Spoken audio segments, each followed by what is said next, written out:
Here's something that happened recently.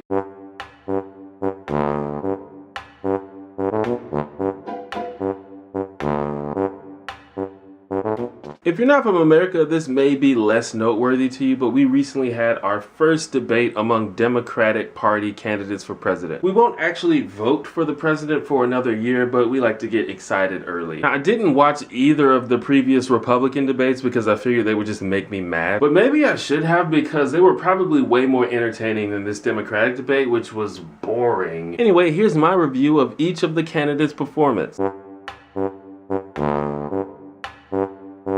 Hillary Clinton seemed to be the most comfortable there, which makes sense because she's the only one that's really done this before. She's also the person that Anderson Cooper seemed to pick on the most. Do you change your political identity based on who you're talking to? Damn, Anderson. A lot of people accuse Hillary Clinton of changing her stances when it's politically convenient to do so, which maybe she does, but if she's changing from bad stances to good stances, then that's what we want. That's the thing about politics that I always thought was weird. Like, if you run for office, someone will say like, wait, what about like 15 years ago when you said this? It's like, that was 15 years ago. But maybe you're like, well, how can we trust her if she changes her mind so much? Bruh, she's a politician. She's trying to get elected. Everyone who's trying to get elected is going to carefully select what issues they get behind and even how they phrase things. After watching the debate, I'm pretty sure Hillary is going to continue to lead in the polls. She was the most comfortable and she was the most effective at differentiating herself from the other candidates, especially Bernie Sanders. Now, Bernie Sanders did what he came to do, and that's talk about the issues. If you are already a fan of Bernie Sanders, then nothing he said at this debate would be new to you. And if you haven't been following Bernie Sanders, then maybe some of the things he said may have sounded really cool. Or maybe you thought he was just some crazy old man that got lost in Vegas and found his way on stage. Of all the Democrats running for president, Bernie Sanders is the closest thing to like a real person. He doesn't sound scripted, he doesn't use buzz phrases or double speak really. He doesn't follow the rules, like he speaks when it's not his turn to speak. He was calling people by their first name, which you're usually not supposed to do in a political debate.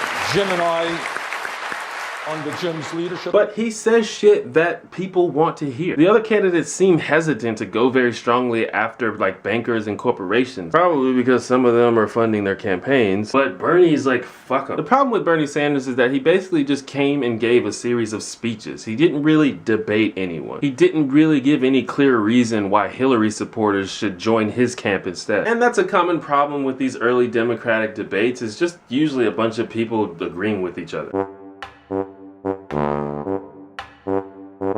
I was pleasantly surprised by Martin O'Malley because I hadn't followed him that much before this. Even though it was a pretty conspicuous debate strategy, I like the fact that O'Malley focused on environmental and energy issues because this is something that the other candidates haven't really put that much focus on. The problem with Martin O'Malley is he's a fucking robot. He's like if you ordered a Build a Politician kit from Amazon. Leading us into Iraq under false pretenses and telling us everything he does is clearly scripted and planned. The pauses he takes, the gestures. I'm gonna look in camera 2 for 3 seconds, and then I'm gonna switch back to this one. And honestly, if he ran for president like 5 elections ago, he'd be perfect. He'd be a shoo-in. But these days, I think things like authenticity and realness are a big deal. In fact, I think that's the main reason why Donald Trump is doing so well. Even if he is a fucking maniac. On a pure technical level though, O'Malley was the best speaker and he gave the most coherent, organized answers to questions. And he had by far the best closing speech.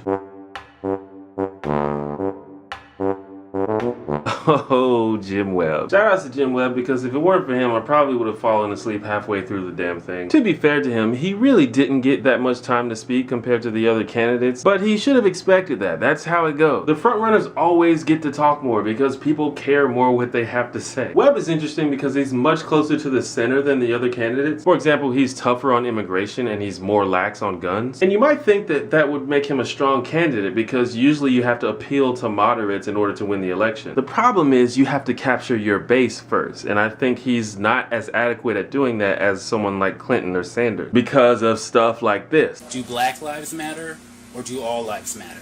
Every life in this country matters. Wrong fucking answer, Jim. We can all say though, if we didn't learn anything from this debate, we did learn that Jim Webb killed a guy once. The enemy soldier that threw the grenade that wounded me, but he's not around right now to talk to. Probably a bunch of guys. Well, thanks for watching my video. Give me a thumbs up if you like it. I want to go ahead and give... What? Wait, what? There was somebody else there? I don't... shy kid. But Lincoln Chafee didn't really get to talk that much either. At least he didn't whine about it though. But the whole debate, this guy looked like he was about to cry. I kind of felt bad for him. I think you're being a little rough. I just arrived at the United States Senate. Poor Chafee. The nail in the coffin came for this guy when Hillary Clinton did not even think it necessary to respond to his criticism of her. That's how I feel. Secretary Clinton, do you want to respond? No. Governor. Get wrecked, dude. Jesus. Did you have to do him like that, Hillary? Really? All in all, nothing groundbreaking happened during the debate. Bernie Sanders said the word damn. Martin O'Malley looked at the camera a lot. Jim Webb talked about killing a guy. And Hillary actually fucking did.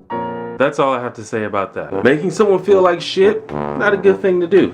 Pissing people off for no reason, not a good thing to do. And I feel like we probably all know that those aren't good things to do. But there seems to be this reactionary movement growing in response to things like feminism and social justice activism and even PC culture that wants to make the argument, no, it's okay to be a bigot. No, it's okay to be an asshole. But it's not.